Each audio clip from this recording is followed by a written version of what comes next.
दोस्तों, भारतीय न्यायपालिका में ऐसे मामले सामने आए हैं और व्यवस्था में विश्वास को फिर से बनाने का रास्ता त्वरित, निर्णायक और पारदर्शी कार्रवाई में निहित है। भारत में जब भी ऐसे मामले सामने आए,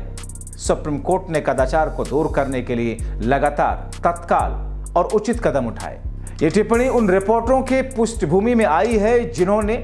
जजेस द्वारा सेवानिवृत्ति के बाद सरकार के साथ नौकरी करने या चुनाव लड़ने के लिए अपने पदों से इस्तीफा देने के खिलाफ भी बात की। गवाही कहते हैं कि किसी जज द्वारा राजनीतिक पद के लिए चुनाव लड़ने से न्यायपालिका की स्वतंत्रता, निष्पक्षता पर संदेह होता है, क्योंकि इसे हितों के टकराव या सरकार का पक्ष लेने के प्रयास के रूप में देखा जा सकता है। रिटायरमेंट के बाद ऐसी व्यवस्था का समय और प्राकृतिक न्यायपालिका की ईमानदारी में जनता के विश्वास को कम कर सकती है, क्योंकि इससे यह धारणा बन सकती है कि न्यायिक निर्णय भविष्य की सरकारी नियुक्तियां या राजनीतिक भागीदारी की संभावना से प्रभावित थे। इसीलिए न्यायपालिका की विश्वसनीयता और स्वतंत्रता को बनाए रखने के लिए उन्होंने और उनके कई सहयोगियों ने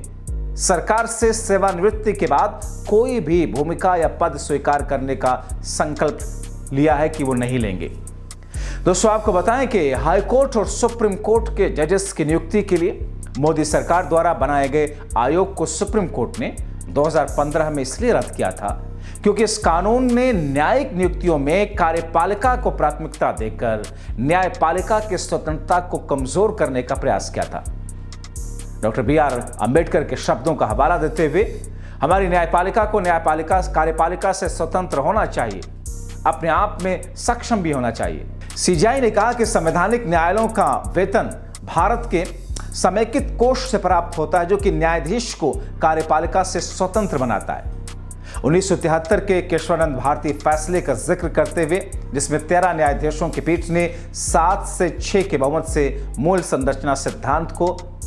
प्रतिपादित किया था।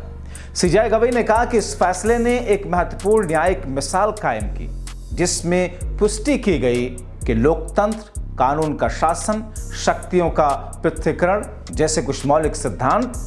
अपरिवर्तनीय हैं और उन्हें बदला नहीं जा सकता।